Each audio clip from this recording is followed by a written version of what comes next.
এ যেন এক রূপকথার গল্প।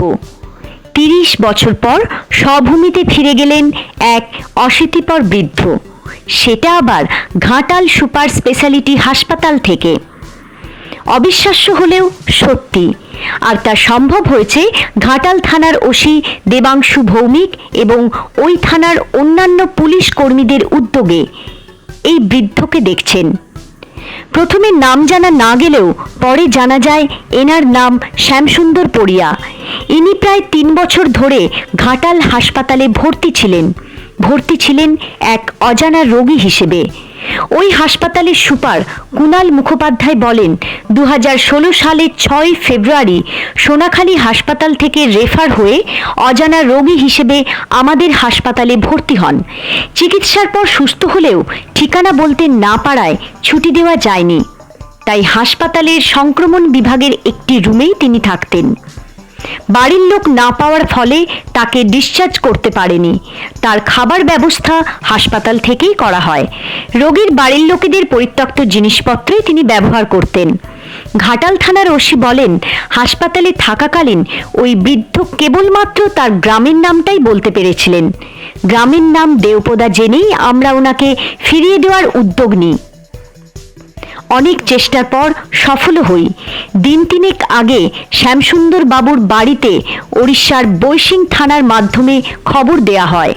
আজ ৪ এপ্রিল তার ২ ভাইপো অশোক পড়িয়া এবং ঈশ্বর পড়িয়া ওড়িশার বৈশিং থানার কাছ থেকে খবর পেয়ে এদিন ঘাটাল থানায় আসেন। পরে ঘাটাল থানার পুলিশকে সঙ্গে নিয়ে হাসপাতালে যান। সেখান থেকে ছুটি নিয়ে ওই বৃদ্ধকে রাতের গাড়িতে ওড়িশার উদ্দেশ্যে রওনা দেন। অশোকবাবুদের সঙ্গে কথা বলে জানা গিয়েছে, অবিবাহিত শ্যামসুন্দর বাবু প্রাইভেট টিউটর ছিলেন।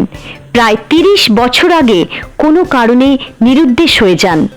তারপর থেকে বহু চেষ্টা করেও খোঁজ পাওয়া যায়নি। আজ কাকুকে পেয়ে খুব ভালো লাগছে। টিম স্থানীয় সংবাদের রিপোর্ট। আমি বৈশাখী দত্তহর, স্থানীয় সংবাদ, ঘাটাল।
ঘাটাল মহকুমার সমস্ত খবর সঙ্গে সঙ্গে পেতে আমাদের এই চ্যানেলটিকে সাবস্ক্রাইব করুন।